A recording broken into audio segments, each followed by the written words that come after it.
हरियाणा के रेवाड़ी जिले में बनने वाले all India institute of medical sciences के शिलान्यास की तारीख जिस तरह से आगे बढ़ती जा रही है, उसी तरह सवालों की संख्या भी बढ़ती जा रही है। एम्स संघर्ष समिति का संघर्ष भी जारी है। समिति का धरना भी आज 13 नवंबर को 43वें दिन में प्रवेश कर गया, लेकिन अभी भी बहुत कुछ अनुत्तरित है। यह तो तय है कि एम्स का निर्माण अब होकर रहेगा, लेकिन हम तो आपको अंदर की कुछ ऐसी बातें बताने के लिए हाजिर हुए हैं जिनके कारण एम्स का निर्माण कार्य शुरू होने में लगातार देरी होती रही है। कुछ इसके राजनीतिक कारण मानते हैं तो कुछ तकनीकी। हम आपको भाव की भाव सभी बातें बताने जा रहे हैं और इस बात का फैसला आप पर छोड़ देते हैं कि आप देरी के लिए किसे दोषी मानते हैं और किसे नहीं। एम्स के शिलान्यास के लिए केंद्रीय मंत्री राव इंद्रजीत सिंह ने अब तक केवल एक बार यह बयान दिया था कि प्रधानमंत्री नरेंद्र मोदी ने 23 सितंबर को एम्स का शिलान्यास करने का उनका अनुरोध स्वीकार कर लिया है। सवाल उठता है, फिर प्रधानमंत्री नरेंद्र मोदी माजरा क्यों नहीं आए?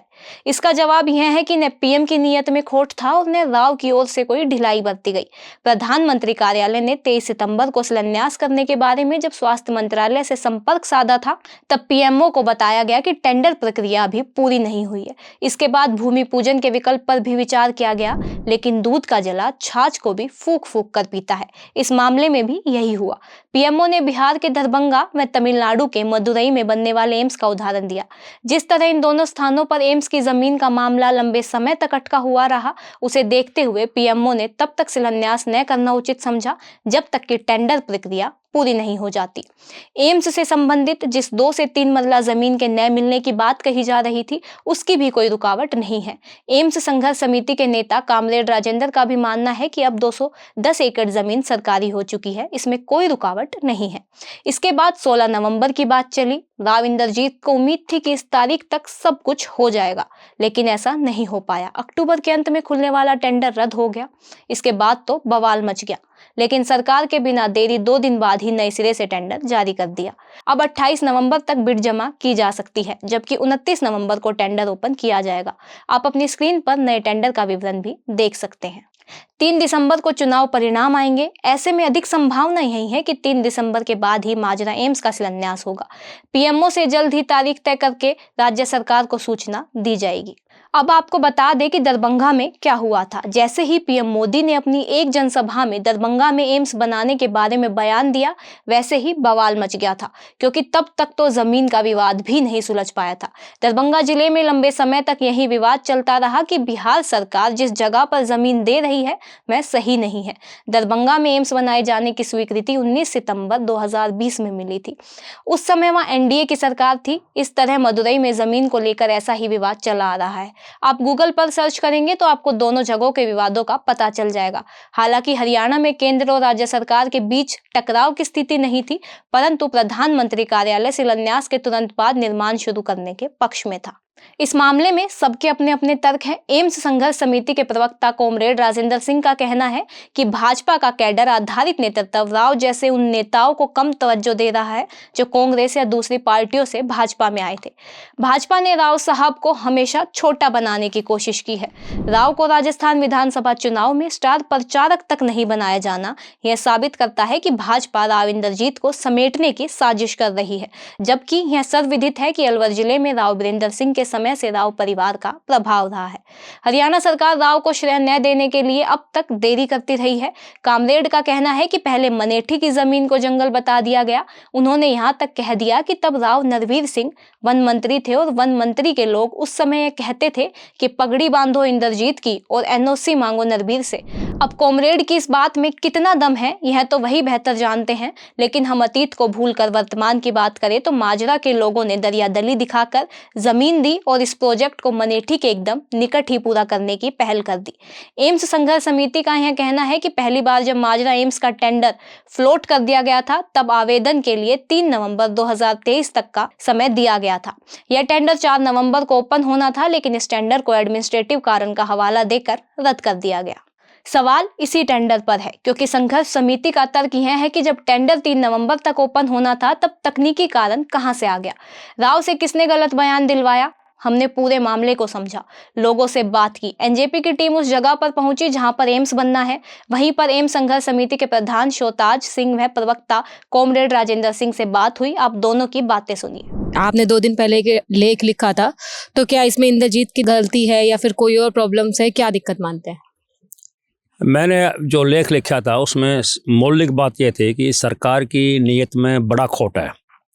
सरकार चाहे वो स्टेट की हो, से सेंटर की हो, वो इस एम्स को एक चुनावी मुद्दा बनाना चाहती है ताकि वो वोट बैंक ले सके। उसमें मैंने किसी पर्टिकुलर नेता को के बारे में नहीं कहा, बल्कि ये कहा था कि इंद्रजीत ने 23 सितंबर को तुलाराम उनके प्रयास को आप किस रूप में देखते हैं? देखिए, प्रयास तो अब हम उनके इंटेंशन के ऊपर तो हम क्या कहेंगे, परंतु हम एक फैक्ट जानते हैं कि 23 का उन्होंने प्रयास किया था। फिर उन्होंने कहा था कि 23 को प्रधानमंत्री जी नहीं आ पाए, तो 16 नवंबर को सोशल मीडिया के ऊपर उन्होंने कहा था कि शिलान्यास और निर्माण दोनों ही शुरू हो जाएंगे और टेंडर फ्लोट हो चुका है। तो हमने वेट किया। 2 अक्टूबर से हमने अनिश्चितकालीन धरना शुरू कर दिया, परंतु फिर अचानक आया कि जो टेंडर जो फ्लोट हुआ था उसको कैंसिल कर दिया गया। और जो ही हमने कैंसिलेशन की रिपोर्ट दी, जो हमको मालूम हुआ, तो उसके बाद राव इंद्रजीत सिंह का बयान आया कि ये कैंसिल इसलिए किया गया कि इसमें कुछ तकनीकी खामियां थी, कुछ मानदंड पूरे नहीं थे। यहाँ वो थोड़ा हमारा सेंस से हुआ कि राव साहब या तो किसी ने उनको मुगालता में डाल दिया, क्योंकि जो ये टेंडर फ्लोट हुआ था ये था 3 नवंबर तक आप कोई भी बिड दे सकता है। 4 नवंबर की क्लोजिंग डेट थी, उसको ओपन करना था, और ये कैंसिल कर दिया 31 अक्टूबर को। तो 31 अक्टूबर से और 3 नवंबर तक कोई भी कंपनी आ सकती थी, तो तकनीकी खामियों का पता उससे पहले नहीं लग सकता था। तो ये इस बयान से एक संशय खड़ा हुआ कि ये बात क्या है, ये लोगों को बहलाने की बात है। अगर इंद्रजीत सिंह ये कहते हैं कि भाई ये कैंसिल हुआ है, मैं इसके फैक्ट्स को जानूंगा, तो भी एक बात थी, परंतु उनके पास इस बात का जवाब नहीं मिला, तो इससे जनता में जन आक्रोश पैदा हुआ। ठीक है, थैंक यू सो मच। हम एम्स का टेंडर हो गया। हम एक चीज़ और भी बोल रहे हैं ना जी, हमारे 5 डॉक्टर ओपीडी बैठाएं, सरकार आके हमारे पास कहे भाई हम इस सेशन की तो क्लासें लग चुकी है, MBBS की और नर्सिंग की, तो सरकार कहते भाई अगले साल जो भी सेशन में हम चाहिए रोहतक लगाएं, नलगढ़ में लगाएं, दिल्ली लगाएं, कहीं भी हम माजरा एम्स के नाम से सीट डिक्लेयर कर देंगे और हम अपने घर चला जाएंगे और काम शुरू करो। आपने दोनों को सुना, दोबारा टेंडर के बाद भी उनके आंदोलन की वजह समझी। इस मामले में हम इस निष्कर्ष पर पहुंचे हैं कि एम्स का निर्माण तो अब होगा, लेकिन संघर्ष समिति भी चुप नहीं बैठेगी। एक मांग पूरी होगी तो दूसरी शुरू हो जाएगी। यह लोकतंत्र है, यहाँ विपक्ष किस लिए राव की जय जयकार करेगा, उसे तो एक न एक बहाने से आंदोलन करना ही है। लेकिन एक बात सभी समझ ले, यह पब्लिक है, सब जानती है, राव इंद्रजीत की मेहनत का श्रेय उन्हें ही मिलेगा, इसे कोई छीन नहीं सकता। लेकिन इस श्रेय में मोदी और मनोहर सरकार भी शामिल रहेगी और संघर्ष समिति भी। यह अहिरवाल की सरजर्मी पर सामूहिक प्रयास से लगाया जा रहा एक ऐसा पौधा है जिसे वट वृक्ष बनाने के लिए जुटी स्थानीय टीम की अगुवाई राव कर रहे हैं। इसमें डॉक्टर बनवारी लाल भी हैं और अन्य नेता भी। मैं हूं कोमल राव, आप देख रहे थे NJP हरियाणा। आज के लिए बस इतना ही। इसी के साथ हमारे चैनल को लाइक शेयर सब्सक्राइब करना मत भूलिएगा, और अगर आपको हमारी खबरें पसंद आती है तो कमेंट करके जरूर बताना। धन्यवाद।